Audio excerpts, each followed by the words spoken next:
graduated, elevated. Now it's my time to shine. Yeah, let's go. Major moves, power moves. Take it to the top one time, non-stop.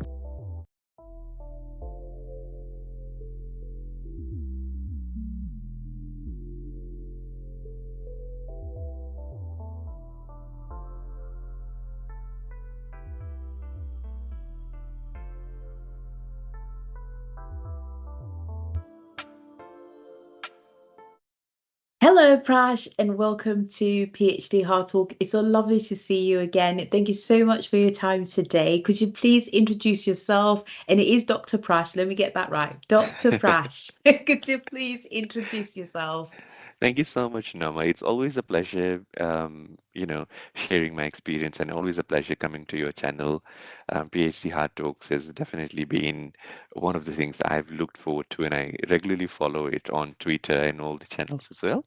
Hi, everybody. I'm Prash, and I finished my PhD in linguistics 2 years ago. I now work for the University of New England as a graduate research academic. So my work involves around teaching and designing curriculum for training for HDR and their supervisors as well. So there's a lot of modules that we design, there are a whole bunch of projects that we do so that we can get HDRs to engage in the journey. It shouldn't be a very lonely process. That's what we are trying to do. So we have started off with a bunch of initiatives, but I won't bore the listeners and the viewers on that. And as some people would be aware, I recently published a monograph of my thesis that came out last month with Routledge. That's Thailand Francis UK publication. So I'm excited about that and always happy to be with you, Nama. Lovely. Congratulations on the publication of your thesis. So good stories come out of a PhD. Woo woo. They do, they do. And number two, in terms of you getting a job, because I think there is that panic going into our topic today to say, will I get a job? I need to publish in order for me to get a job. Can you take us through, your thoughts in terms of when you get to final year, do I then start thinking about publishing and like getting to the top tier journals and also applying for a job and also trying to finish my thesis? Or do I just concentrate on one thing, which is a finished thesis is literally a doctor title? Or what are your thoughts? This is very interesting the way you have put it, and it's different for different people because what happens is, for example, in I'll explain a little bit about just the PhD thesis in the sense the traditional thesis, not the PhD by publication, because that involves publication Mhm. itself, right?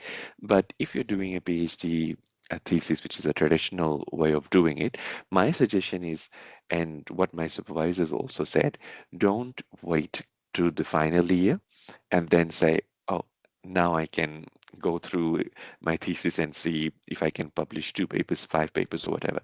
I actually started publishing from the research proposal stage even. So what I did when I had my research proposal that was going through the draft stage and I was getting feedback and comments, I was saving materials. So instead, like if a supervisor had commented that this needs to be deleted, this needs to Mhm. be removed, I had filed it in such a way when I worked on other bits and sent it for their feedback, I came back to the other folder and started looking at it and then saying, okay, what paper can I put through from here? So the initial days, there's a paper that came out in 2020. Even in the title, it says a proposed study, and it was Mm. published. And it has been cited as well, but it starts from there. So there is no definite time for it. It's just an ongoing process.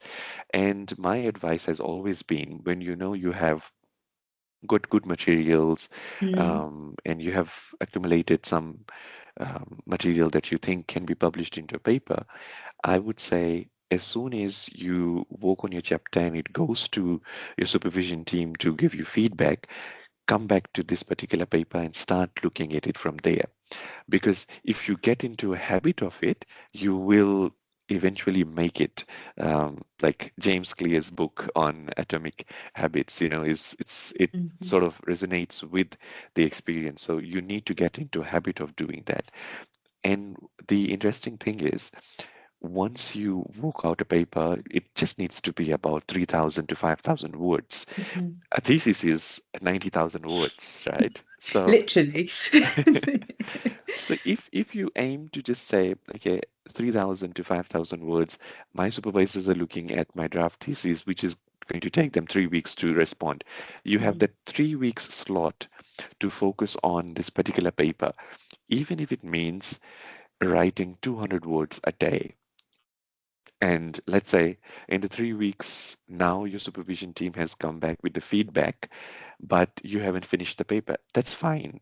Just leave that paper aside, work on the revisions that you need to do. Once it's sent off, again go back to the paper. That's how I was able to publish.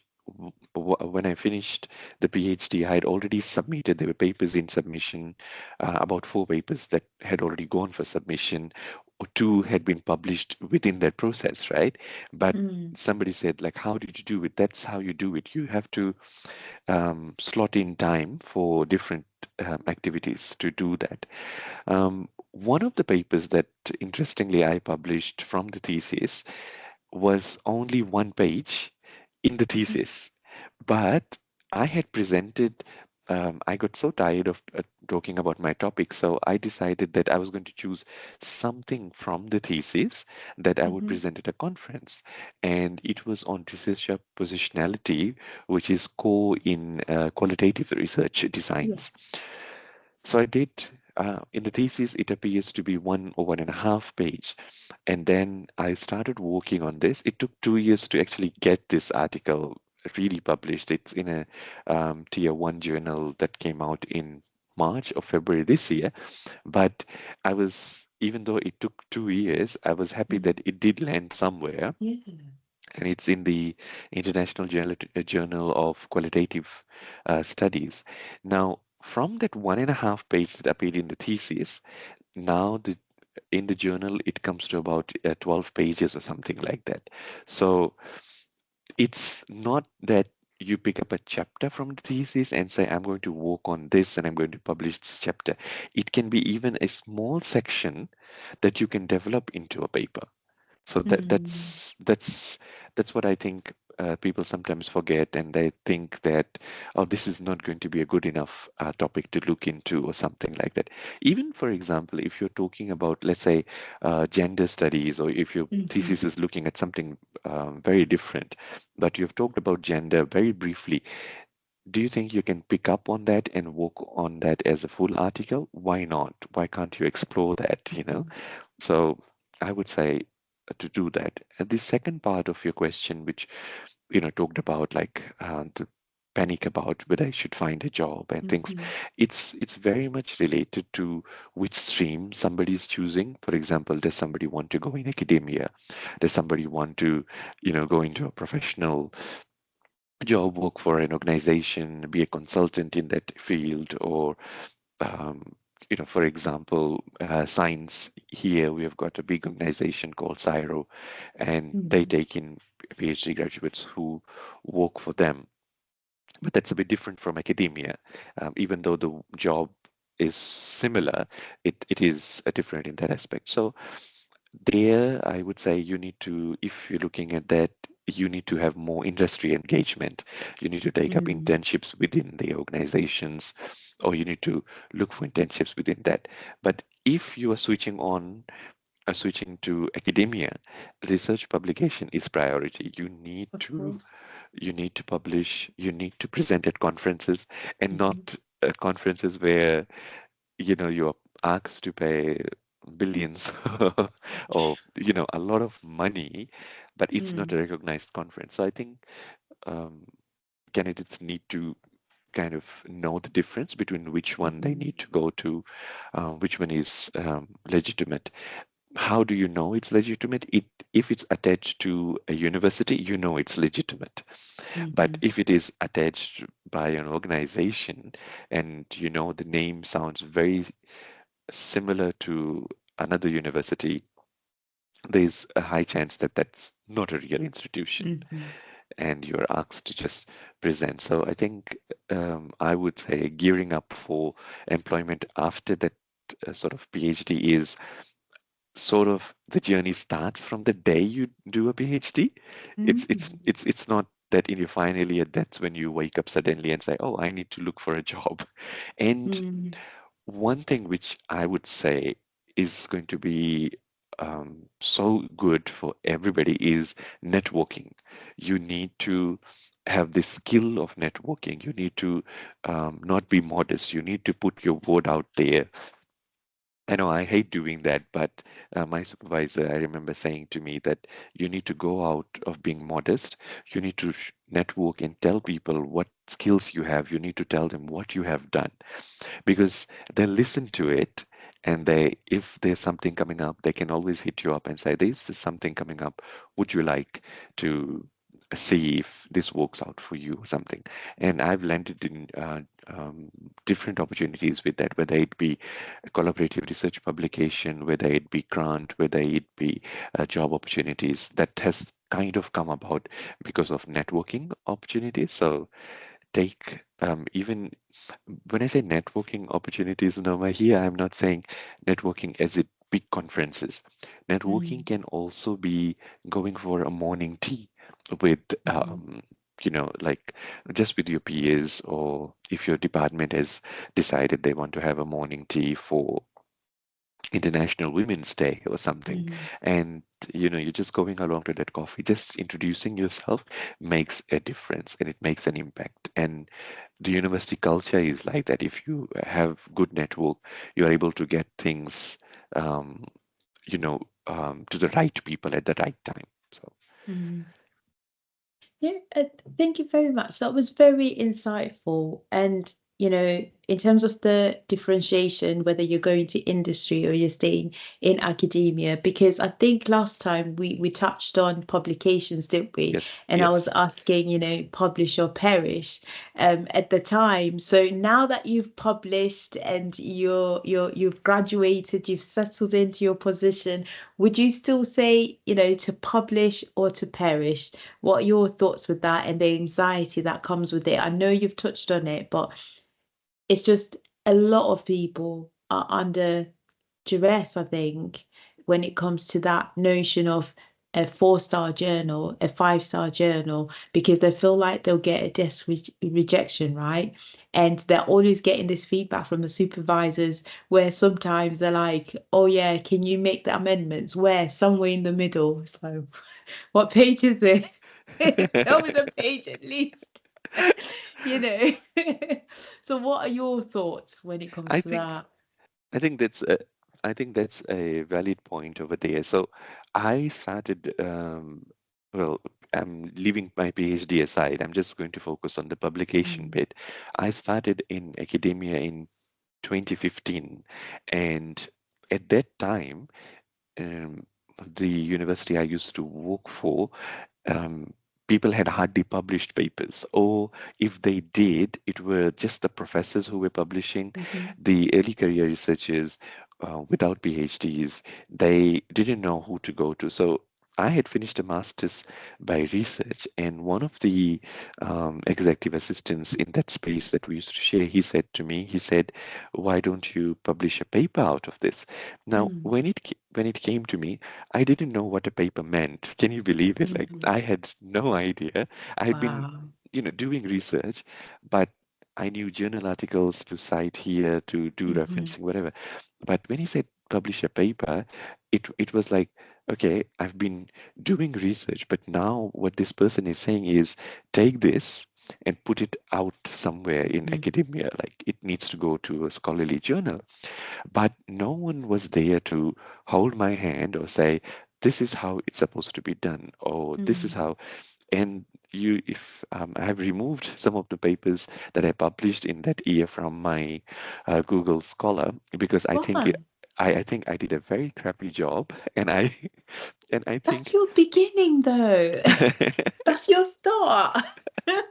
and it's in some of those journals which I think one it's not going to be highly cited, but it Mm, was just I tried to look for journals where I could just get my work out, Mm. approached a few journals, and got this paper published, this paper published. I was so happy, I was elated because they had sent me a certificate of publication, but reputed journals don't send you a certificate of publication, so I was so happy about it. I was Mm. just pleased with that.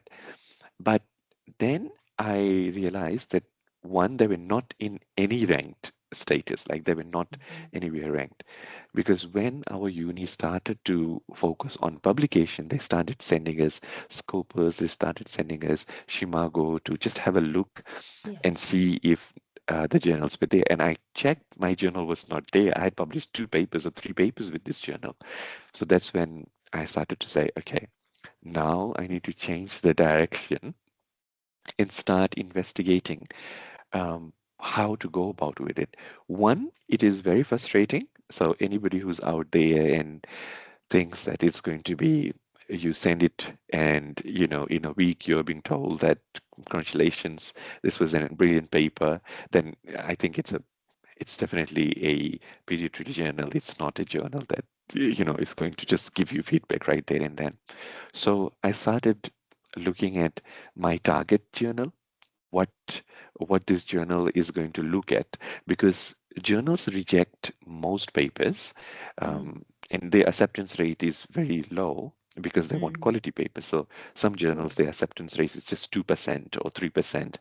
I remember one of the editors had said our journals is just 10%, and we end up rejecting 90% of the submissions that come through. But the interesting thing is the journals look at, if you have checked whether this scope fits Mhm. within that, your paper and the scope of the journal, is it aligned or not?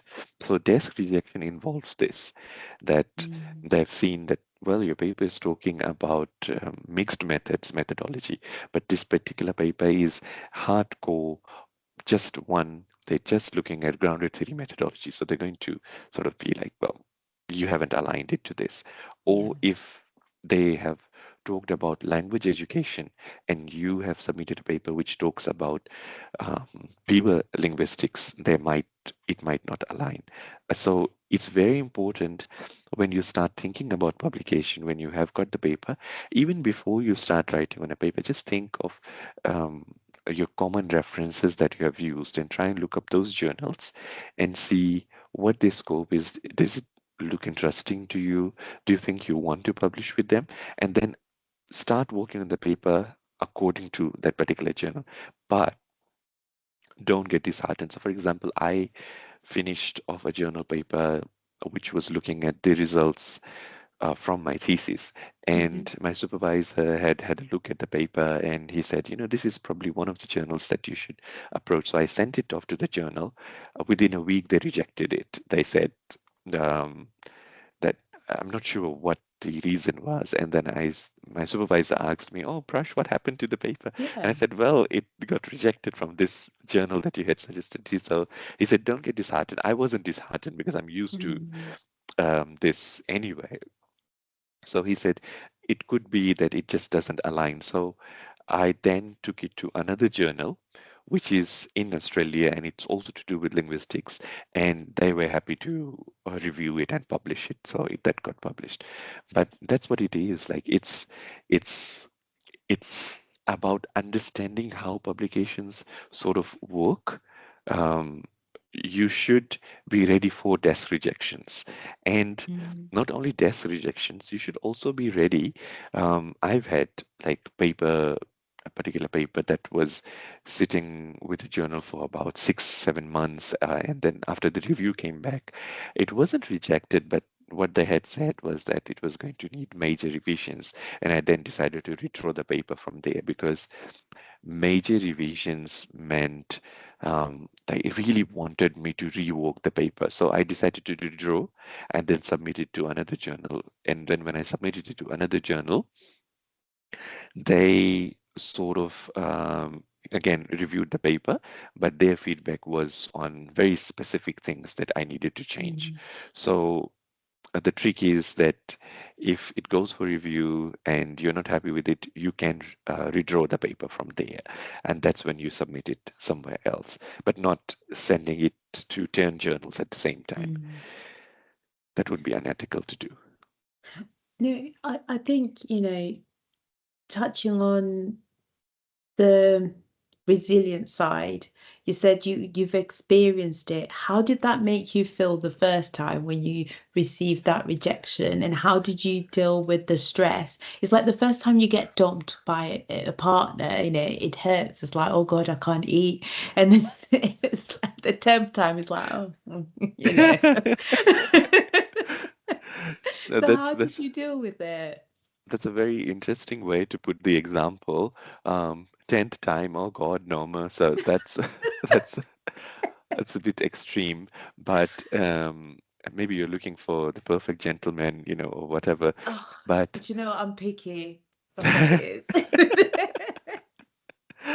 so the interesting point from there going on is, yes, it is hard, um, but I would not lose sleep over it, or I wouldn't lose my food. I love eating, by the way, so I wouldn't.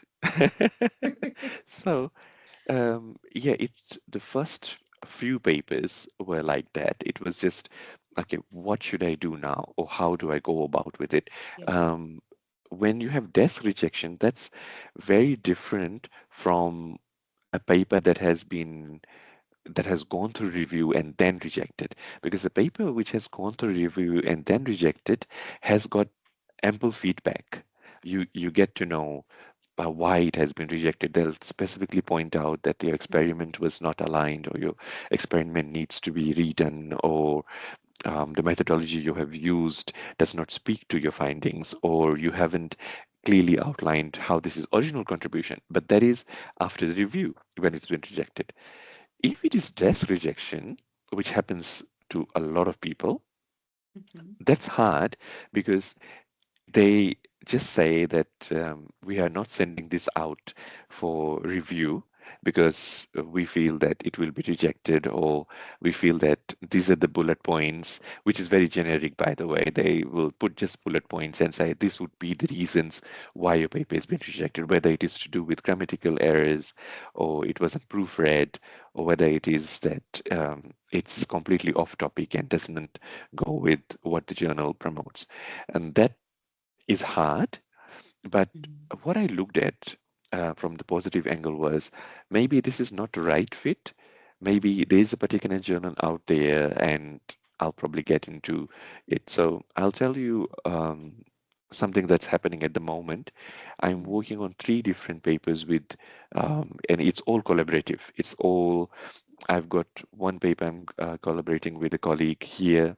Actually, two papers I'm collaborating with colleagues who are um, in the same university, but they're in different departments, and they are two different papers. The third paper that I'm working on is with at least four other colleagues that, we have done some work in the previous year. Now, this paper is ready. It has gone for submission. It was rejected. Then I have sent it to another journal. It was rejected. But now it is sitting with the journal, and it just shows that it's under review. So it takes time Mm. um, to get to that point where it goes for under review. But if you are leading the paper, that's another situation, right? So this is a whole different strand. So this particular paper, I'm on the lead of this paper, and I've got four other colleagues.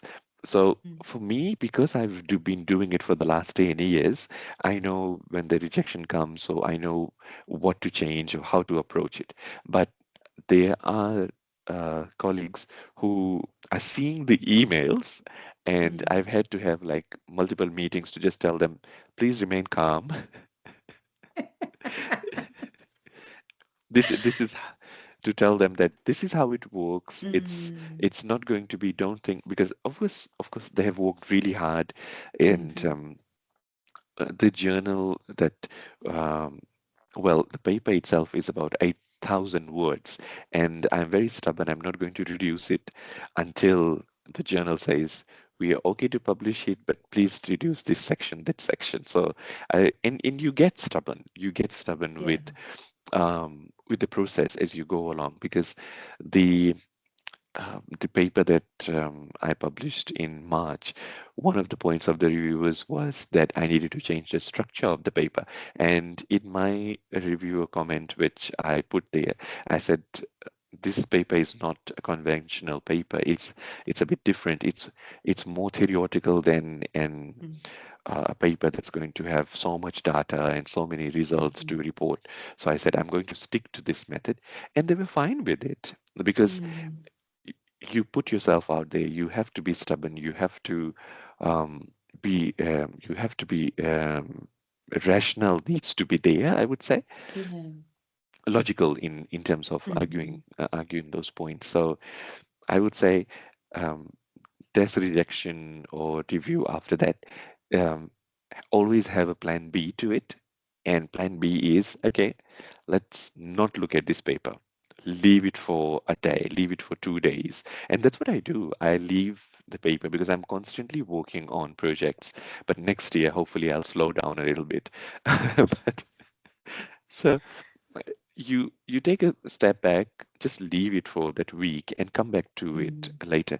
That's an advice that my supervisor gave me when I was doing my PhD. And I said to him, I said, I've been writing this particular section in the thesis, Mhm. and I'm not able to come with new ideas. I'm not able to come with new words.